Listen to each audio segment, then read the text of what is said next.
Majid and brothers की जानिब से next gen EV motors EV showroom 18 साल से कम उम्र के बच्चों के लिए बेहतरीन खूबसूरत बैटरी की गाड़ियां, जहां 35,999 से शुरू बैटरी की गाड़ियां हैं मौजूद, जिसको लाइसेंस आरसी नंबर प्लेट की जरूरत नहीं।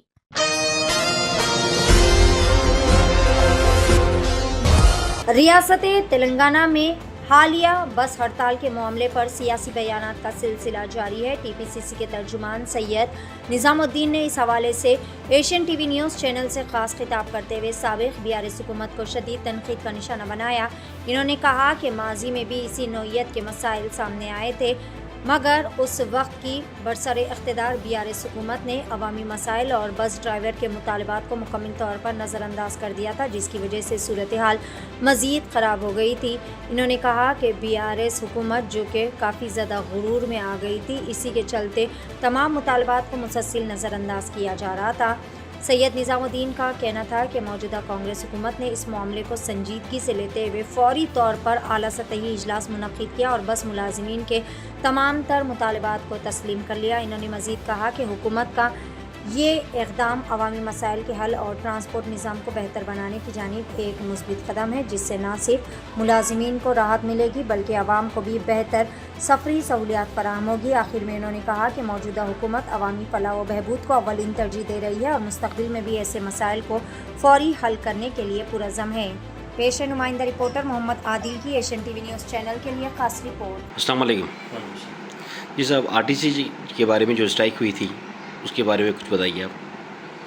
देखिए, आरटीसी कॉरपोरेशन है, उनका एक लॉन्ग स्टैंडिंग एक पेंडिंग इशू है जो काफ़ी अरसे से जो है पिछली गवर्नमेंट में वो लोग जो है ना स्ट्राइक करे थे। तकरीबन मैं समझता हूँ 50 दिन की कुछ स्ट्राइक हुई थी, लेकिन केसीआर साहब की गवर्नमेंट में हुआ ये कि उनको नज़रअंदाज किया गया और जो एरोगेंस का जो लेवल था उस एरोगेंस से वो लोग जो है ना 50 दिन में भी उनको रिस्पॉन्ड नहीं करे और जो एसोसिएशन था वो तमाम एसोसिएशन को जो है ना तोड़ने का काम करे ताकि कोई भी गवर्नमेंट पे सवाल ना कर सके।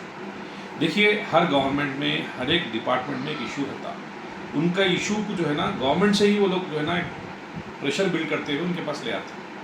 उसी तरह से वो लोग जो है ना प्रीवियस गवर्नमेंट में लाए, लेकिन आरटीसी कॉरपोरेशन एक बहुत बड़ा कॉरपोरेशन है जो एक गरीब आदमी मिडिल क्लास वाला जो है उसी के अंदर ट्रैवल करता है।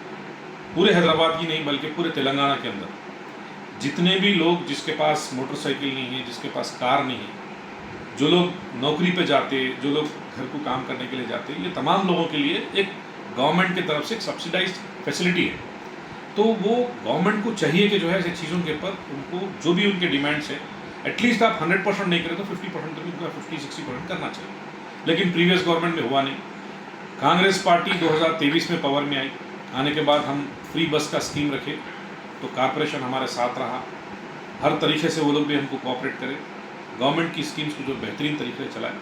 उसको दिमाग में रखते हुए रेवंत रेड्डी साहब ने जो उनके स्ट्राइक्स थे, उनके जो डिमांड्स थे, उस डिमांड को फौरी तौर पर एक हाई पावर कमेटी लगा के उनके डिमांड्स क्या है बैठ के सुनने का काम किया। पिछली गवर्नमेंट का आलम यह था कि ट्रांसपोर्ट में कई ऐसे इश्यूज थे, जो मैं खुद भी ट्रैवल एसोसिएशन का प्रेसिडेंट हूँ। कोविड के वक्त जो है हमारे पास जो कोविड का जो पीरियड था जहाँ हमारे बसेस नहीं चले थे, उस टाइम का भी टैक्स लगाए थे, तो हम लोग को प्रोटेस्ट करना पड़ा, धरने करना पड़ा, कोर्ट को तक जाना पड़ा। तो गवर्नमेंट सुनने वाली गवर्नमेंट चाहिए, ये प्रजा पालना है। कांग्रेस पार्टी जो है अवाम की हुकूमत है, बोलिए आपकी तकलीफ क्या है, हम सुनने के लिए तैयार हैं। तो आप एमएलए से मिल सकते हैं, मिनिस्टर से मिल सकते हैं, आप चीफ मिनिस्टर साहब से भी मिल सकते हैं। आपकी जो तकलीफ है, जो आपका इशू है, उसको हम आपको प्रेजेंट करना है। वो लोग स्ट्राइक करें, स्ट्राइक डिक्लेयर करें, वो लोग करने के बाद तकलीफ उनकी जेन्युइन क्या है मालूम करने के लिए हाई पावर कमेटी लगाए। कमेटी के अंदर जो है ना बैठ के डिस्कशन रहा, रात में 2 बजे रात तक उसका डिस्कशन चला। लेकिन अल्हम्दुलिल्लाह अच्छी बात तो ये है कि ये अवाम की हुकूमत है, बल्कि तेलंगाना की हुकूमत बता दी ये अवाम के साथ है। यानी मतलब आरटीसी जो कॉरपोरेशन है, जो उनकी लॉन्ग पेंडिंग इश्यूज़ है, जो एक उनको रेगुलराइज करने का, मर्ज करने का, और उनके जो पेंडिंग पेमेंट्स इशू है, पीआरसी है, ये तमाम चीज़ों को लेकर उस पर डिस्कशन हुआ और जितने उनके डिमांड्स थे मैक्सिमम उनके डिमांड्स पूरे फुलफिल करने का वादा किया और बहुत जल्द वो चीज़ इम्प्लीमेंट होगी, क्योंकि रेवंत रेड्डी साहब ने कहा कि ये प्रजाप्रभुत्व है, ये अवाम की हुकूमत है, आपकी क्या तकलीफ है हम तक पहुंचाओ, हम ज़रूर उसको सॉल्व करने के लिए तैयार हैं। सर प्रीवियस गवर्नमेंट जो वादे किए हैं सेम आरटीसी के ऊपर, जो सेम वादे हाँ हम कंफर्म करते हैं, ये बोल रहे हैं कि आप लोग कंफर्म करेंगे या ऐसी बातें हैं खाली? देखिए, कांग्रेस पार्टी जब से पावर में आई आप देख रहे हैं कि हम लोग 6 गारंटी दिए जी। 6 गारंटी में से 90% ऑलरेडी फुलफिल हो गया। अब एक जो भी 10-20% बचा हुआ है वो भी जो है आगे हो जाएगा। हम जो है वादा नहीं, गुज़िश्ता गवर्नमेंट में जो है ना वादे होते थे, इलेक्शन आता था, इलेक्शन कैसा जीतना, पब्लिक को कैसा गुमराह करना, उनका सिर्फ मकसद ये रहता था कि हम इलेक्शन में कैसा जीतना। ये हमारा इलेक्शन का मकसद नहीं। इलेक्शन में 2023 में हमको दे दिए, तेलंगाना में हमारी हुकूमत आ गई कांग्रेस पार्टी की, 5 साल तक हमारे को जो है ना मैंडेट मिला। ये 5 साल के अंदर हम जितने वादे करें वो तमाम वादे हमारे पूरे होने वाले हैं। जो इनके जो डिमांड्स है आरटीसी के, वो डिमांड्स भी जो है ना 100% उनके पूरे होने वाले हैं। हमारे पास वादा नहीं, हम आवाम की हुकूमत पर रहे। ये गवर्नमेंट आपकी है, आपकी गवर्नमेंट है, आपके इश्यूज है, हम सॉल्व करने के लिए तैयार है। आप हमको 5 साल के मैंडेट दिया, 5 साल में जो भी हमारे इश्यूज रहेंगे हम सॉल्व करेंगे। इसी तरह से फिर हम इलेक्शंस में जाएंगे। आगे हमारे पास जो हम जिस तरह से काम करें, आवाम हमको दोबारा फिर इलेक्ट करेंगे। जुबलीज इलेक्शन में रिसेंटली जो इलेक्शन हो रहा, जुबलीज इलेक्शन जो रिसेंटली जो दौरान आपने जो वादे किए हैं, ये हो जाएगा वो हो जाएगा, उसके काम कहाँ तक आए हैं? देखिए, 12 साल यहाँ पे जुबलीज असेंबली कॉन्स्टिट्यूंसी में मागंटी गोपीनाथ एमएलए रहे जी। उनके दौर में सिर्फ जो है ना गुंडागर्दी चली, लोगों को दबाना चला, सोसाइटी वाले कुछ अपने इश्यूज़ को लेकर आए तो उनको डराने का काम करे। लेकिन हम जो वादा करें इलेक्शन से पहले ही 60% हम वादों को पूरा कर दिए।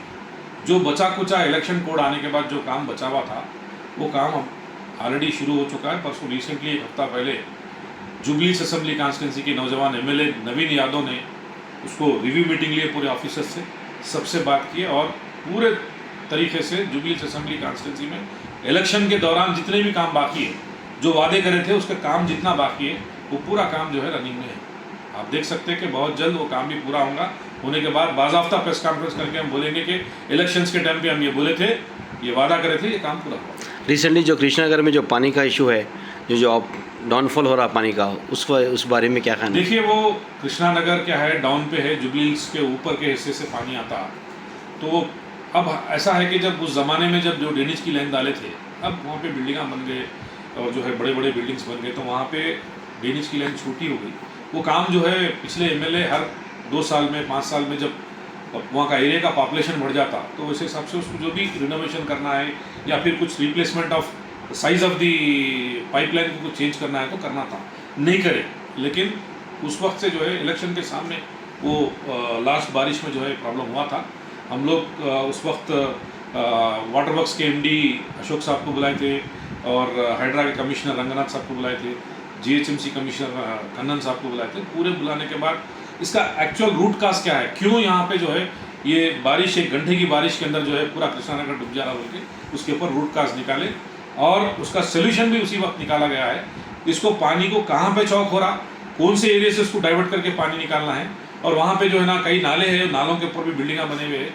ये तमाम चीज़ें हैं, वो तमाम चीज़ों को लेकर क्लियर करेंगे और जो बिल्डिंग वगैरह जो भी वहाँ पे है उसके नीचे से पानी जा रहा है, उसके नीचे से नाला है, वो नाले वालों उन लोग को भी जो भी है रिप्लेसमेंट करके उन लोग हटा के वो साफ सफाई करके उसको परमानेंट सोल्यूशन काम करने का ऑलरेडी शुरुआत हो चुकी है। बहुत जल्द वो कंप्लीट हो जाएगा। 18 साल से कम उम्र के लड़के और लड़कियों के लिए अजीम पेशकश। हैदराबाद दक्कन में एक नुमाया नाम माजिद एंड ब्रदर्स की जानिब से next gen EV motors EV showroom जो बहादुरपुरा चौराहा किशनबाग रोड हैदराबाद में मौजूद है, जहां पर आपके ख्वाहिश के मुताबिक 18 साल से कम उम्र के बच्चों के लिए बेहतरीन और खूबसूरत बैटरी की गाड़ियां मौजूद, जिसको लाइसेंस आरसी नंबर प्लेट की जरूरत नहीं है। इस गाड़ी को कम उम्र लड़के लड़कियां स्कूल और कॉलेज के लिए इस्तेमाल कर सकते हैं। इनके अलावा औरतें और सीनियर सिटीजन भी इस्तेमाल कर सकते हैं, जिसमें 10 ता 12 मॉडल्स दस्तयाब है, जिसकी कीमत सिर्फ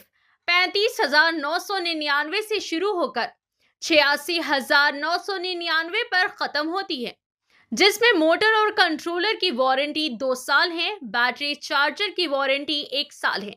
ये तमाम models next gen motors Bahadurpura पर मौजूद है। मजीद तफसीलात के लिए 9246109197 या फिर 9246209197 पर रब्त करें।